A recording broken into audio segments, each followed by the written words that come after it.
नमस्कार दोस्तों, स्वागत है आपका एक बार फिर से मेरे यूट्यूब चैनल में। दोस्तों, आज के इस वीडियो में मैं आपके लिए 50 महत्वपूर्ण पेट से संबंधित इम्पोर्टेंट क्वेश्चंस लेकर आया हूं। दोस्तों, इन प्रश्नों में आपको जनरल एप्टीट्यूड और करंट अफेयर्स से संबंधित भी 20 प्रश्न आपको देखने को मिल जाएंगे। तो चलिए दोस्तों, शुरू करते हैं हमारे आज के पहले प्रश्न से। हमारा आज का पहला प्रश्न है, अकबर के अधीन मीर बख्शी को किस विभाग की देखभाल करने की आवश्यकता थी? तो दोस्तों, मीर बख्शी को जो विभाग दिया गया था वो था सैन्य मामलों से संबंधित विभाग। ठीक है दोस्तों, अब यहाँ पर दोस्तों हम बात करते हैं अकबर की। तो अकबर का जो जन्म हुआ था वो हुआ था अमरकोट के राजा वीरसाल के महल में। ठीक है दोस्तों, और ये जो जगह पड़ती है ये पड़ती है वर्तमान में पाकिस्तान में। 15 अक्टूबर 1542 को अकबर का जन्म होता है। ठीक है, और दोस्तों अकबर की उम्र कम होती है तो इसके जो संरक्षक होते हैं वो होते हैं बैरम खां। ये भी आपको याद रखना है, बैरम खां इसके संरक्षक के रूप में काम करता है। ठीक है दोस्तों, अकबर की माता का नाम हमीदा बानो बेगम था, ये भी आपको याद रखना है, हमीदा बानो बेगम। इसके अलावा दोस्तों अकबर के जो दो महत्वपूर्ण युद्ध हैं वो आपको याद रखने हैं, बहुत महत्वपूर्ण युद्ध हैं। और उन युद्धों का नाम है, एक तो दोस्तों है पानीपत का सेकंड युद्ध। ठीक है, पानीपत का सेकंड युद्ध, ये आपको याद रखना है, 1556 में ये हुआ था। और इस युद्ध में अकबर ने किसको हराया था? तो इस युद्ध में दोस्तों अकबर का जो संरक्षक था बैरम खां, उसने हेमचंद्र विक्रमादित्य के नाम से इसको हम जानते हैं, उसे पराजित किया था। इसके अलावा दोस्तों अकबर का दूसरा युद्ध बड़ा फेमस है जिसका नाम है हल्दी घाटी का युद्ध। हल्दी घाटी का युद्ध दोस्तों अकबर का कब हुआ था? 1576 में हुआ था, और यह युद्ध महाराणा प्रताप के विरुद्ध था। तो दोस्तों अकबर के दो युद्ध बहुत महत्वपूर्ण है। ठीक है, इसके अलावा अकबर की जो अंतिम विजय थी वो असीरगढ़ पर थी। ये अकबर की अंतिम विजय थी, असीरगढ़। ठीक है, तो दोस्तों ये अकबर के बारे में कुछ महत्वपूर्ण पॉइंट थे, आपको याद रखने हैं। चलिए अगला प्रश्न देखते हैं। भारत के गवर्नर जनरल के कार्यालय में पहली बार वायसराय की उपाधि किस वर्ष जोड़ी गई थी? तो दोस्तों वायसराय की उपाधि सबसे पहले 1857 की क्रांति के बाद जोड़ी गई थी, 1858 को। ऑप्शन सी हमारा सही उत्तर हो जाएगा। ठीक है, और दोस्तों जो प्रथम वायसराय बनाया गया वो बनाया गया लॉर्ड कैनिंग को, ये भी आपको याद रखना है। भारत का प्रथम वायसराय लॉर्ड कैनिंग। दोस्तों कैनिंग ही भारत का अंतिम गवर्नर जनरल भी था, और इसी को फिर 1857 की क्रांति के बाद प्रथम वायसराय बनाया गया। तो ऑप्शन सी हमारा सही आंसर हो जाएगा। अगला प्रश्न है, भारत से बौद्ध धर्म कश्यप मातंग द्वारा किस वर्तमान क्षेत्र में लाया गया था? तो दोस्तों भारत से जो बौद्ध धर्म था वो कश्यप मातंग कहाँ ले गए? तो वो ले गए थे चीन में। ऑप्शन ए इसका सही उत्तर हो जाएगा। दोस्तों इनका एक नाम और है इन्हें हम इस नाम से भी जानते हैं, जिया शेमोतेंग। जिया शेमोतेंग भी इन्हीं का नाम है, इस नाम से भी इनको जानते हैं। और यहीं पर इन्होंने चीन में ही संस्कृत जो थी उसका भी प्रचार प्रसार किया था कश्यप मातंग ने। चलिए अगला प्रश्न देखते हैं, सिंधु सभ्यता या हड़प्पा सभ्यता का समय काल क्या था? तो दोस्तों इसका सर्वाधिक जो मान्य काल है वो 2500 बीसी से 1750 बीसी माना गया है। ऑप्शन डी हमारा सही आंसर हो जाएगा। अब दोस्तों जो सिंधु सभ्यता है इसको कई नामों से जाना जाता है। इसे हम हड़प्पा सभ्यता के नाम से भी जानते हैं। ठीक है दोस्तों, इसे कांस्य युगीन सभ्यता भी बोलते हैं क्योंकि कांस्य धातु का इस्तेमाल होता था। ठीक है, कांस्य युगीन सभ्यता भी बोलते हैं। इसके अलावा दोस्तों इस युग को ताम्र युगीन सभ्यता भी बोलते हैं, ताम्र युगीन सभ्यता भी कहा जाता है। इसके अलावा दोस्तों इसको सरस्वती सभ्यता भी कहा जाता है। दोस्तों सबसे पहले सिंधु घाटी सभ्यता स्थल को खोजने का जो प्रयास किया था वो क्या था? जॉन मार्शल ने। किसने किया था दोस्तों? जॉन मार्शल ने सबसे पहले प्रयास किया था। ठीक है, इसके अलावा दोस्तों सिंधु घाटी सभ्यता का अब तक का जो सबसे प्राचीन स्थल मिला है वो हमको हरियाणा से मिलता है, भिरडाणा। ये भी आप याद रखेंगे, भिरडाणा सबसे प्राचीन स्थल है जो हमको कहाँ से मिलता है? हरियाणा से मिलता है। चलिए अगला प्रश्न देखते हैं, द्वितीय अशोक के नाम से किसे जाना जाता है? तो दोस्तों सेकंड अशोक के नाम से हम जानते हैं हर्षवर्धन को। ऑप्शन डी हमारा सही आंसर हो जाएगा। दोस्तों हर्षवर्धन का जो समय है वो कब से कब तक है? तो वो है 606 से लगभग 647 ईस्वी तक। ठीक है दोस्तों, और हर्षवर्धन ने जो उपाधि ली है उसे बोलते हैं परम भट्टारक नरेश की। इसने इसकी उपाधि ली थी, परम भट्टारक नरेश की उपाधि हर्षवर्धन ने ली थी। ठीक है, 16 वर्ष की आयु में दोस्तों गद्दी पर बैठ गया था, और इसने जो अपनी राजधानी थी वो कहाँ से कहाँ ले गया था? तो राजधानी ये थानेश्वर से कन्नौज ले गया था, ये भी आप याद रखेंगे। थानेश्वर से कन्नौज राजधानी कौन ले जाता है? तो वो ले आता है हर्षवर्धन। ठीक है। इसके अलावा दोस्तों इसके समय में ही चीनी तीर्थयात्री आया था, इसका नाम था ह्वेनसांग, ये भी आपको याद रखना है। ह्वेनसांग को तीर्थयात्रियों का राजकुमार कहा जाता है। ये बौद्ध जो नालंदा विश्वविद्यालय है वहां पढ़ने आया था दोस्तों। ठीक है, चलिए अगला प्रश्न देखते हैं। निम्नलिखित में से कौन सा स्थान नमक आंदोलन से संबंधित है? तो दोस्तों इनमें से अगर हम बात करें तो इसमें से धरसाना, ठीक है, ये नमक आंदोलन से संबंधित है। ठीक है दोस्तों, ये क्यों संबंधित है? जब 1930 में सविनय अवज्ञा आंदोलन शुरू हुआ था, जिसको नमक आंदोलन के नाम से भी जानते हैं, तो दोस्तों गांधी जी को गिरफ्तार करके जेल में डाल दिया गया था और उसके बाद इस आंदोलन को सरोजनी नायडू के नेतृत्व में आगे बढ़ाया गया।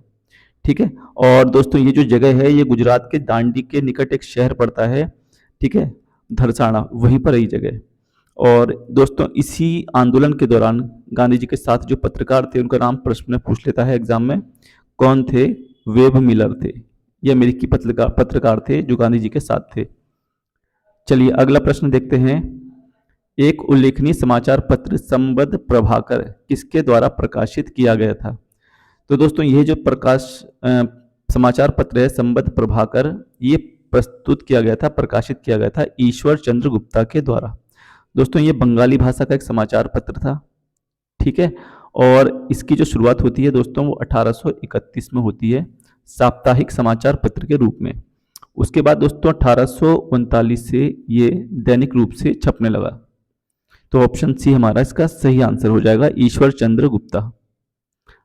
अगला प्रश्न है, सरोजनी नायडू कांग्रेस के किस अधिवेशन की अध्यक्ष थी? तो दोस्तों सरोजनी नायडू 1925 कानपुर अधिवेशन की अध्यक्ष थी। दोस्तों कांग्रेस की पहली महिला अध्यक्ष कौन थी? तो भी ये भी आपको याद रखना है, वो कौन थी? Annie Besant. ठीक है दोस्तों, और ये कब हुई थी? 1917 में, कलकत्ता अधिवेशन में। ये कांग्रेस की पहली महिला अध्यक्ष हैं और पहली भारतीय महिला अध्यक्ष वो कौन बनी है? सरोजनी नायडू। तो चलिए दोस्तों इसका सही उत्तर हो जाएगा ऑप्शन डी, 1925 कानपुर। अगला प्रश्न है, भारत बंगाल का विभाजन किस वर्ष रद्द किया गया था? तो दोस्तों बंगाल विभाजन रद्द किया गया था 1911 में, और 1911 में ही दोस्तों दिल्ली दरबार का आयोजन भी हुआ था, ये भी आपको याद रखना है।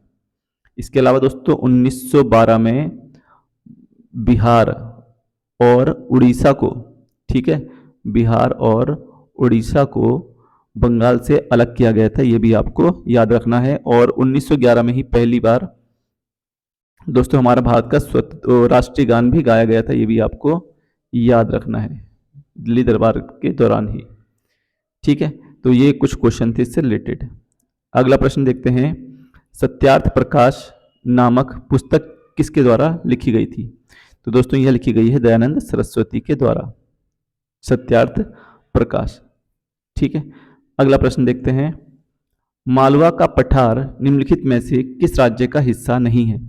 तो दोस्तों मालवा का पठार जो है वो महाराष्ट्र में नहीं फैला है, इसके अलावा ये राजस्थान, गुजरात और मध्य प्रदेश तीनों ही क्षेत्रों में फैला हुआ है। तो इसका सही ऑप्शन हो जाएगा सी। अगला प्रश्न है, निम्नलिखित में से कौन सा एक स्थल रुद्ध देश है? दोस्तों स्थल रुद्ध या इसको हम बोलते हैं लैंडलॉक, लैंडलॉक कंट्रीज वो होती हैं जो चारों तरफ से स्थल से घिरी होती हैं। ठीक है दोस्तों, तो इसमें से जो सही उत्तर है वो है आपका हंगरी। ठीक है, हंगरी की राजधानी क्या है दोस्तों? बुडापेस्ट है, ये भी आपको याद रखना है, हंगरी की राजधानी बुडापेस्ट। बुल्गारिया की राजधानी दोस्तों सोफिया है, सोफिया की राजधानी है। रोमानिया की अगर मैं बात करूं तो उसकी बुकारेस्ट है, और यूक्रेन की राजधानी दोस्तों कीव है, ये भी आपको याद रखना है। चलिए अगला प्रश्न देखते हैं, केसर का उत्पादन करने वाला भारत का एकमात्र राज्य कौन सा है? तो दोस्तों भारत में जो केसर का उत्पादन होता है वो जनरली कहाँ पर होता है? जम्मू कश्मीर क्षेत्र में होता है। आंसर डी हमारा, ऑप्शन डी हमारा सही उत्तर हो जाएगा। अगला प्रश्न देखते हैं, अंटार्कटिका के ऊपर ओजोन छिद्र की खोज कब की गई थी? दोस्तों बहुत इंपॉर्टेंट क्वेश्चन है, ठीक है, ओजोन से संबंधित है। तो दोस्तों यह जो खोज की गई थी सबसे पहले 1985 में की गई थी। ठीक है, अब दोस्तों इसका पता किसने लगाया था सबसे पहले? तो वो पता लगाया था जोसेफ फॉरमैन ने। ठीक है, और दोस्तों ये किस देश से संबंधित है? तो इनका संबंध है इंग्लैंड से, इंग्लैंड से इनका संबंध है। ओजोन परत दोस्तों कहाँ पाई जाती है, ये भी आपको याद रखना है, समताप मंडल में पाई जाती है। कहाँ पाई जाती है, समताप मंडल में पाई जाती है। कौन सी गैस रिस्पॉन्सिबल होती है, उत्तरदायी है दोस्तों, तो वो CFC गैस है, क्लोरोफ्लोरोकार्बन।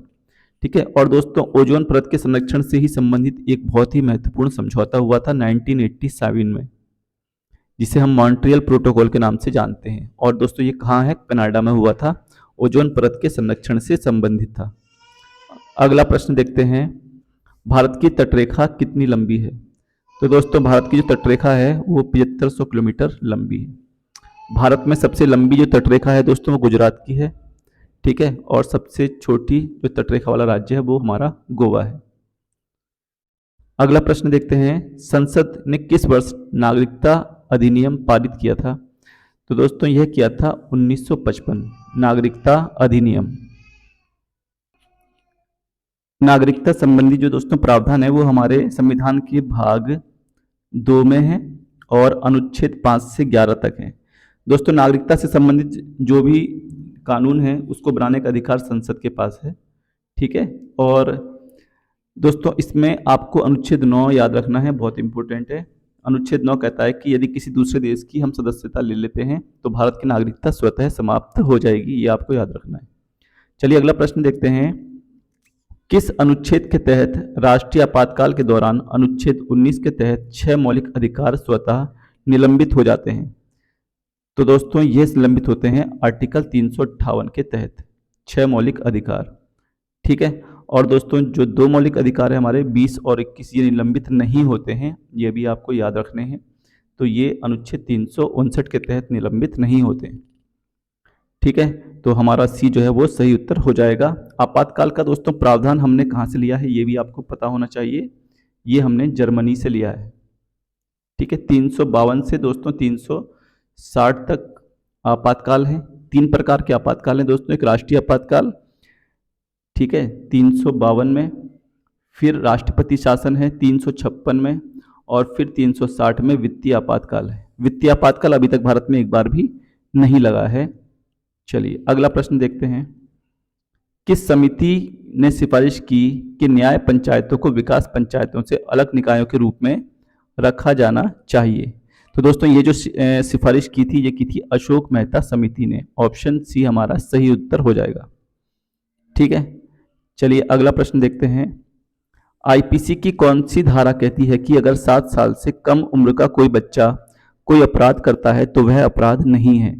तो दोस्तों ये कहती है धारा 82, आईपीसी की धारा 82 कहती है कि अगर कोई 7 साल से कम उम्र का बच्चा अपराध करता है तो वह अपराध की श्रेणी में नहीं गिना जाएगा। अगला प्रश्न है, राज्यपाल के कार्यकाल के संबंध में निम्नलिखित में से कौन सा कथन सही है। तो दोस्तों इसमें पहला ऑप्शन है हमारा, एक राज्यपाल 5 साल की अवधि के लिए पद धारण करता है। तो ये बिल्कुल सही है। वह प्रधानमंत्री को एक त्यागपत्र को संबोधित करके इस्तीफा दे सकता है। दोस्तों ये गलत है, इस्तीफा वो राष्ट्रपति को देता है और वही इसकी नियुक्ति भी करता है। इन्हें राष्ट्रपति द्वारा नहीं हटाया जा सकता, ये भी गलत है। ठीक है दोस्तों, इसे हटाने का जो अधिकार है वो है तो राष्ट्रपति के द्वारा ही। ठीक है। लेकिन दोस्तों इसको हटाने के लिए पहली बात तो इसकी कोई समय सीमा निर्धारित नहीं है। वैसे 5 साल के लिए चुना जाता है लेकिन फिर भी राष्ट्रपति के प्रसाद पर्यंत ही रहता है। ठीक है। तो राष्ट्रपति के द्वारा ही इन्हें हटाया जा सकता है, जबकि इसमें कहा है कि नहीं हटाया जा सकता।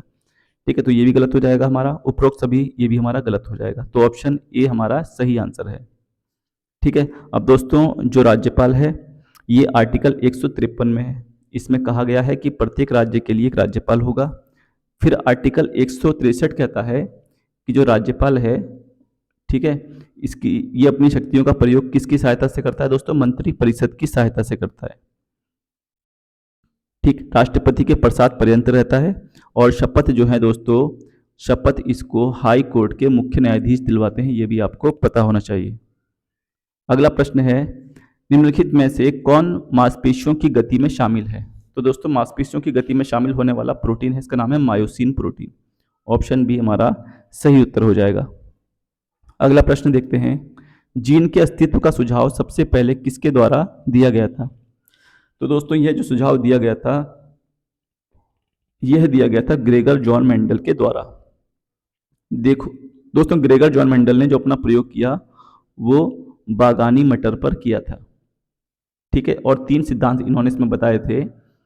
एक था दोस्तों प्रभाविता का नियम, ठीक है, दूसरा था पृथक्करण का नियम, और तीसरा था स्वतंत्र पृथक्करण का या अपव्यूहन का नियम। दोस्तों, ग्रेगर जॉन मेंडल को ही आनुवांशिकी का पिता भी कहा जाता है, ये भी आपको याद होना चाहिए। गैमेट शुद्धता का खोज भी सबसे पहले इन्होंने ही की थी, इन्होंने ही बताया था गैमेट शुद्धता। तो ये सारे चीज़ों का संबंध किससे है? ग्रेगर मेंडल से है।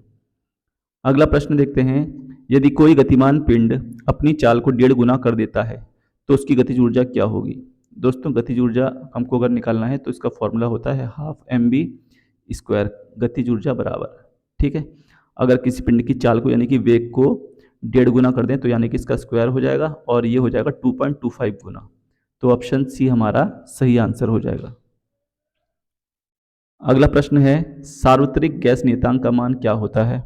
तो दोस्तों, इसका मान होता है 8.31 जूल प्रति मोल पर केल्विन, ठीक है, जूल प्रति मोल केल्विन। तो ये इसका आंसर हो जाएगा डी। अगला है, इसमें से किस अल्केन का क्वथनांक अधिक होता है? तो दोस्तों, सबसे ज्यादा जो क्वथनांक है, बॉइलिंग पॉइंट है, वो किसका होता है? इनमें से हेक्सेन का है। ऑप्शन डी हमारा सही आंसर हो जाएगा। अगला प्रश्न है, फेदोमीटर का उपयोग किसको मापने के लिए किया जाता है? तो दोस्तों, फेदोमीटर का प्रयोग करते हैं समुद्र की गहराई मापने में, ठीक है। अगर हमको दोस्तों भूकंप नापना है तो दोस्तों भूकंप के लिए किसका प्रयोग किया जाता है? सिस्मोग्राफ का, ठीक है, ये भी आपको पता होना चाहिए। दिमाग की अगर बात करेगा तो दोस्तों ईईजी का प्रयोग किया जाता है, इलेक्ट्रोएन्सेफेलोग्राम का, ठीक है। ध्वनि की तीव्रता दोस्तों ऑडियोमीटर से मापते हैं हम, ठीक है, ध्वनि की तीव्रता। ऊष्मा की मात्रा किसे नापते हैं दोस्तों? कैलोरीमीटर से मापी जाती है, ये भी आपको याद रखना है। चलिए अगला प्रश्न देखते हैं, भारत का सबसे बड़ा बंदरगाह किसे माना जाता है? तो दोस्तों, भारत का सबसे बड़ा बंदरगाह है मुंबई बंदरगाह। ऑप्शन डी हमारा सही आंसर हो जाएगा। 2017 में स्वच्छ भारत मिशन के लिए नए ब्रांड एम्बेसडर के रूप में किसे नियुक्त किया गया था? दोस्तों, पुराना प्रश्न है ये, ठीक है, तो इसका सही उत्तर हो जाएगा ऑप्शन बी, शिल्पा शेट्टी। निम्न में से कौन सी नदी उपजल द्वारा पुनर्भरण करती है? तो दोस्तों, ये करती है नर्मदा नदी, उपजल द्वारा पुनर्भरण, यानी कि जो वाटर लेवल होता है, ठीक है, किसी भी क्षेत्र का, उसको सुचारू रूप से सही करना, ठीक है, सुचारू रूप से उसको बनाए रखना, जल की पूर्ति को पूरा करना, तो ये करती है नर्मदा नदी। अगला प्रश्न है, निम्नलिखित में से कौन मीथेन का प्रमुख स्रोत नहीं है? तो दोस्तों, पर्वतीय नदियां, इसके अलावा लैंडफॉल, चावल की कृषि और आर्द्र भूमि, ये सब मीथेन गैस के प्रमुख स्रोत हैं। महात्मा गांधी ने 1918 में गुजरात में खेड़ा सत्याग्रह किसके समर्थन में शुरू किया था? तो दोस्तों, यह शुरू किया था किसानों के समर्थन में, ठीक है, किसानों के समर्थन में शुरू किया था खेड़ा आंदोलन, 1918 में गांधी जी ने किया था। अगला प्रश्न है, वायु में ध्वनि तरंग किस रूप में होती है? तो दोस्तों, ध्वनि तरंग जो होती है वो अनुदैर्ध्य तरंगें होती हैं, ठीक है, और इनको चलने के लिए किसी माध्यम की आवश्यकता होती है। यदि माध्यम नहीं है तो ये तरंगें नहीं चल पाती हैं। जैसे अगर पूछे आपसे प्रकाश तरंगें, तो दोस्तों प्रकाश तरंगें कैसी होती है? अनुप्रस्थ होती हैं। कैसी होती हैं? अनुप्रस्थ तरंगें हैं, और इनको चलने के लिए किसी माध्यम की जरूरत नहीं होती, ये निर्वात में भी चल सकती हैं। 8 जीवन किसके द्वारा लिखित पुस्तक है? तो दोस्तों, यह पुस्तक है राजमोहन गांधी के द्वारा लिखित। ऑप्शन डी हमारा एकदम करेक्ट आंसर हो जाएगा। अगला प्रश्न है, किस संविधान संशोधन अधिनियम द्वारा लोकसभा सीटों की संख्या 525 से बढ़ाकर 545 कर दी गई? तो दोस्तों, ये था 31वां संवैधानिक संशोधन 1973, ठीक है, सही उत्तर हो जाएगा ऑप्शन डी। अगला प्रश्न है, नोबेल पुरस्कार के पहले एशियाई विजेता कौन है? तो दोस्तों, ये थे रविंद्रनाथ टैगोर। ऑप्शन सी हमारा सही आंसर हो जाएगा। गीतांजलि के लिए दोस्तों उनको ये पुरस्कार मिला था, ठीक है। अगला प्रश्न है, कल्पक्कम परमाणु उपक्रम कहाँ स्थित है? तो दोस्तों, कल्पक्कम स्थित है तमिलनाडु में। ऑप्शन सी करेक्ट आंसर हो जाएगा, ठीक है। चलिए अगला प्रश्न देखते हैं, हरित क्रांति शब्द के प्रतिपादक कौन है? तो दोस्तों हरित क्रांति शब्द जो दिया है वो विलियम गैडर ने दिया है। ऑप्शन बी इसका सही आंसर हो जाएगा। अगर दोस्तों नॉर्मन बोरलॉग की बात करूं तो इन्हें हरित क्रांति का जनक माना जाता है विश्व में। विश्व में हरित क्रांति का जनक कौन माने जाते हैं? Norman Borlaug. अगर दोस्तों भारत में बात करूं तो भारत में एम.एस. स्वामीनाथन को हरित क्रांति का जनक माना जाता है।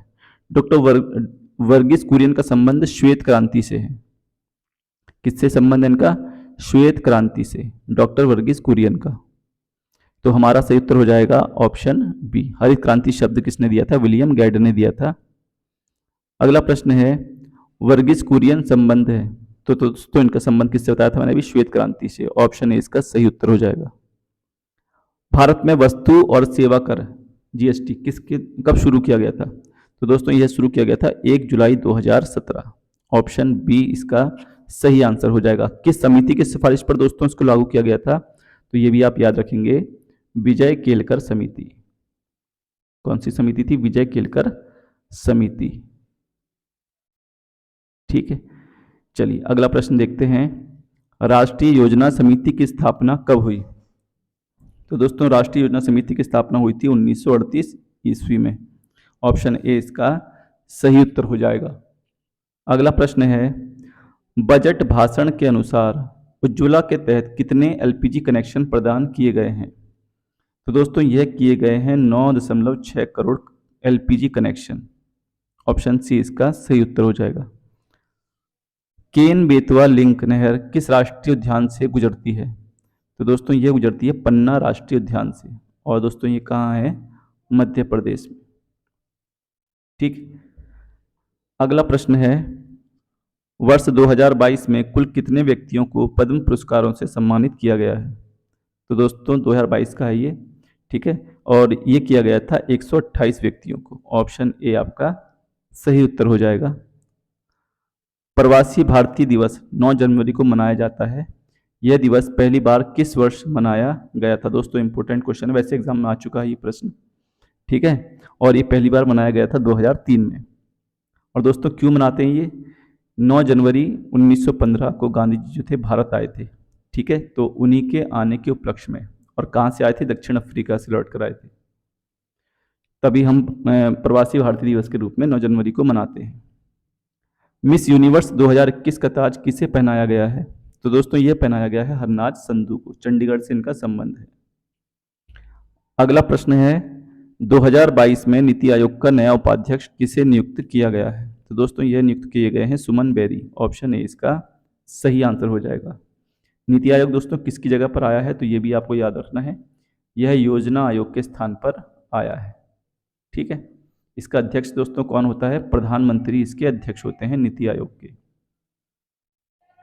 अगला प्रश्न है क्वाड 4 देशों का एक समूह है, भारत, अमेरिका, जापान और, तो दोस्तों अगला जो समूह है में शामिल है वो है ऑस्ट्रेलिया। तो ऑप्शन बी इसका करेक्ट आंसर हो जाएगा। लेबनान के नए प्रधानमंत्री के रूप में किसे नियुक्त किया गया है? तो दोस्तों यह नियुक्त हुए नजीब मिकाती। लेबनान की दोस्तों राजधानी में अगर पूछूं आपसे तो लेबनान की राजधानी है बेरूत, ये भी आपको याद रखना है। अगला प्रश्न है व्यक्तिगत जंगली जानवरों के कानूनी अधिकारों को मान्यता देने वाला पहला देश कौन सा है? तो दोस्तों यह है इक्वाडोर, ठीक है, इक्वाडोर। ऑप्शन बी हमारा सही आंसर हो जाएगा। हमारे आज का पहला आखिरी प्रश्न है लुहांस्क और डोनेट्स्क जो हाल ही में खबरों में रहे किस देश में स्थित क्षेत्र थे? तो दोस्तों इनका संबंध यूक्रेन से है। रूस और यूक्रेन का वॉर चल रहा है दोस्तों, आपको पता ही होगा। ये क्षेत्र दोनों उसी से संबंधित हैं जहां पर रूस ने अटैक किया था। तो दोस्तों ये थे 50 महत्वपूर्ण प्रश्न। आई होप आपको पसंद आए होंगे, ठीक है, और उम्मीद करता हूं दोस्तों इसी तरीके से आपके लिए क्वेश्चन लाता रहूंगा। मिलते हैं नेक्स्ट वीडियो में, तब तक के लिए धन्यवाद।